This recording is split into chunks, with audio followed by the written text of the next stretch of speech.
take it first then. So, okay.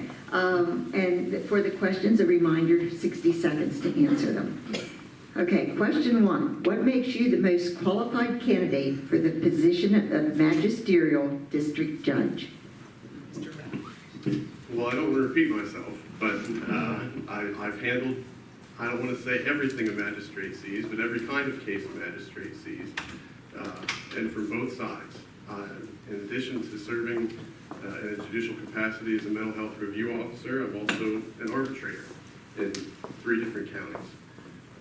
I believe that well-rounded legal experience has qualified me to serve. Also, I'm very familiar with the community. I have a long record of community service, both legal and non-legal. I'm familiar with mental health issues. I'm very familiar with treatment courts. I've had clients participate in treatment courts in 4 different counties. I was a liaison to a mental health court program in Lycoming as a public defender and to a drug court during my time with the York County District Attorney's Office. It's important that that the magistrate understand all the issues that are going to come before him or her and their collateral consequences. Thank you. If you look at my resume and you look at the 29 years I've practiced law, I've done just about everything. You can't get to the top of the Geisinger organization without really working hard and really knowing what you're talking about. But putting that aside, again, I think it's more than just the resume that we bring to the table here.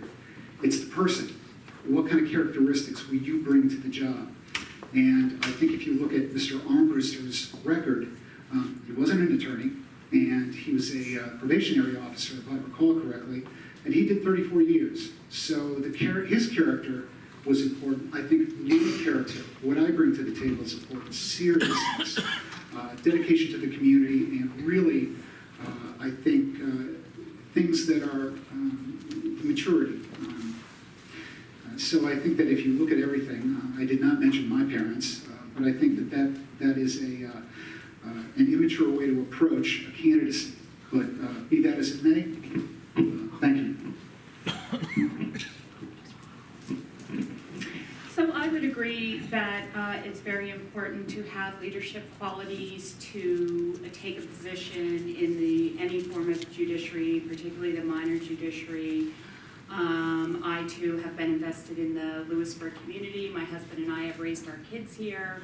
I have been a leadership coach. I have run clothing drives. I have volunteered for transitions to provide legal representation to victims of domestic violence. I do the type of cases every day, 12 hours a day, that flow through the district magistrate's office. I have a vast working knowledge of those cases from both sides of the aisle, prosecutor and defense, as well as mediation and arbitration and resolving disputes. I think it's very important that I started my own law firm. That makes me a great leader and able to handle the administration of the district magistrate's office. Thank you. We now have time for rebuttals. A reminder, a rebuttal is 30 seconds long, and you will do this in the same order that you took the question. So, Mr. Rao, you will start, Mr. Zitch, and then Ms. Lick. 30 seconds.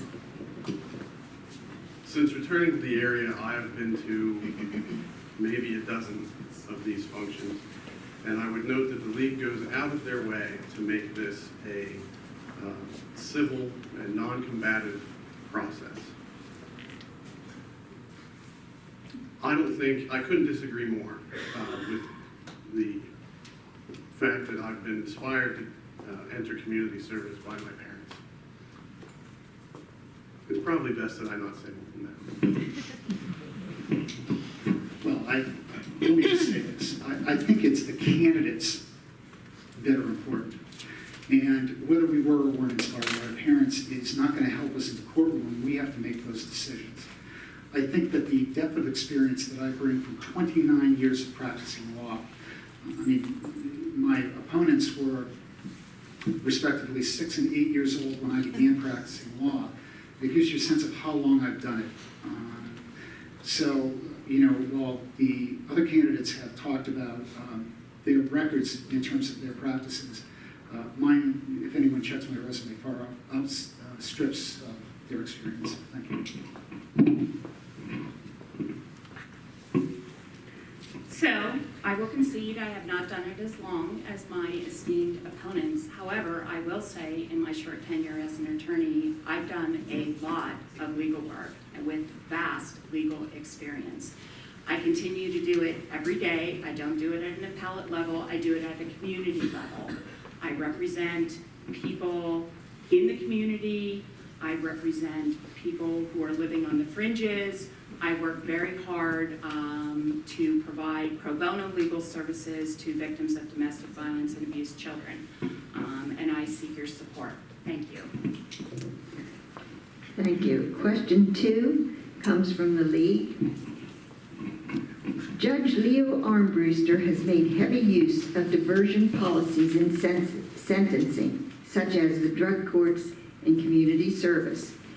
To what extent do you intend to continue Judge Armbruster's diversion policies, and to what extent do you intend to modify or abandon them? And we will begin with Mr. Zitt. I think the alternative diversions are a great source of treatment for the community. We have a serious problem, obviously, with drunk drivers and the opiate problems. And to the extent that someone wants treatment, I think we should give them the treatment. But the repeat offenders need to be addressed. I don't think that we can just keep treating them. I think we need to send a message to those folks that we're just not going to tolerate it. And if I could do any modification on the alternative rehabilitation setting, I think I would want the judiciary to maintain oversight of the individuals for a longer period of time to ensure that the treatment plans are actually working. It's sort of broken up at this point, and I think the court needs to stay involved.